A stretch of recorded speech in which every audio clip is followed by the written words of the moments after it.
गांव से थोड़ी दूर पर एक टूटा-फूटा महल था, जिसे लोग रहस्यमयी महल कहते थे। इस महल के बारे में कहा जाता था कि रात होते ही वहां से अजीब-सी चीखें सुनाई देती हैं और महल की खिड़कियों में अचानक रोशनी चमकने लगती है। गांव वालों का मानना था कि इस महल में राजा की आत्मा कैद है, जो अपनी मौत का बदला लेने के लिए किसी का इंतजार कर रही है। रवि नाम का एक युवक इस महल की सच्चाई जानना चाहता था। वह निडर था और उसे अजीब घटनाओं में गहरी दिलचस्पी थी। एक रात उसने अकेले महल में जाने का फैसला किया ताकि पता कर सके कि वहां क्या रहस्य छिपा हुआ है। गांव वालों ने उसे बहुत समझाया, लेकिन रवि ने किसी की नहीं सुनी। उसने सिर्फ इतना कहा, मैं महल का रहस्य जानकर ही लौटूंगा। रात के समय रवि टॉर्च लेकर महल की ओर चल पड़ा। महल के पास पहुंचते ही उसे अजीब सी ठंड का एहसास हुआ। चारों ओर खामोशी थी, जैसे पूरा महल उसे घूर रहा हो। जैसे ही वह महल के दरवाजे पर पहुंचा, दरवाजा अपने आप चरमराता हुआ खुल गया।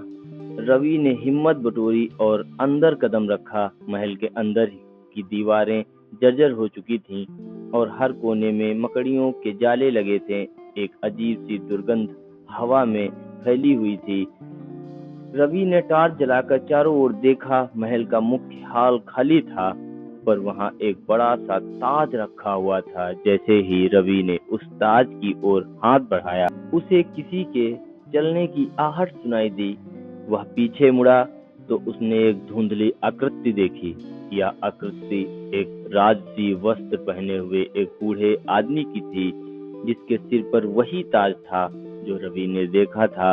उस आदमी की आंखें गुस्से से भरी हुई थीं और उसकी आवाज में गूंज थी। उसने रवि से कहा, तुमने मेरी नींद को भंग किया है, अब तुम्हें इसकी सजा मिलेगी। रवि ने कांपते हुए पूछा, आप कौन हैं? वह आत्मा धीरे धीरे रवि की ओर बढ़ते हुए बोली, मैं इस महल का राजा हूँ, जिसे उसके ही विश्वासघाती लोगों ने धोखा देकर मार डाला था। मेरी आत्मा इस महल में कैद हो गई है और जो भी यहाँ आता वह मेरे क्रोध का शिकार हो जाता है। रवि ने डरते हुए कहा, मुझे माफ कर दीजिए, मैं बस यहाँ का रहस्य जानने आया था। राजा ने एक ठंडी हंसी के साथ कहा, तुमने मेरी शांति भंग की है और अब यहाँ से बचकर नहीं जा सकोगे। रवि ने भागने की कोशिश की, लेकिन जैसे ही उसने दरवाजे की ओर कदम बढ़ाया, दरवाजा अपने आप बंद हो गया। राजा की आत्मा ने हाथ बढ़ाया और अचानक से महल की दीवारें हिलने लगीं। चारों ओर से डरावनी आवाजें आने लगीं और फर्श की दरारों से खून बहता हुआ दिखाई देने लगा। अचानक रवि का शरीर ठंडा पड़ने लगा। उसके कानों में तेज चीखें गूंजने लगीं और उसकी आंखों के सामने अंधेरा छा गया। उसे ऐसा लगा जैसे कोई अदृश्य ताकत उसे जकड़ रही है। सुबह गांव वाले उसे ढूंढते हुए महल के पास पहुंचे, लेकिन महल के अंदर घुसने की हिम्मत नहीं थी। उन्होंने बाहर से देखा कि रवि का कैमरा महल के दरवाजे पर पड़ा था। जब उन्होंने कैमरा उठाकर देखा तो उसमें रात की रिकॉर्डिंग थी।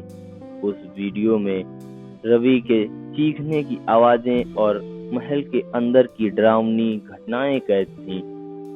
गांव वालों ने उस वीडियो को देखने के बाद फैसला किया कि वे अब महल के पास कभी नहीं जाएंगे। कहते हैं कि राजा की आत्मा अब भी उस महल में भटकती है और जो भी उस महल में जाने की हिम्मत करता है, उसे अपनी मौत का सामना करना पड़ता है।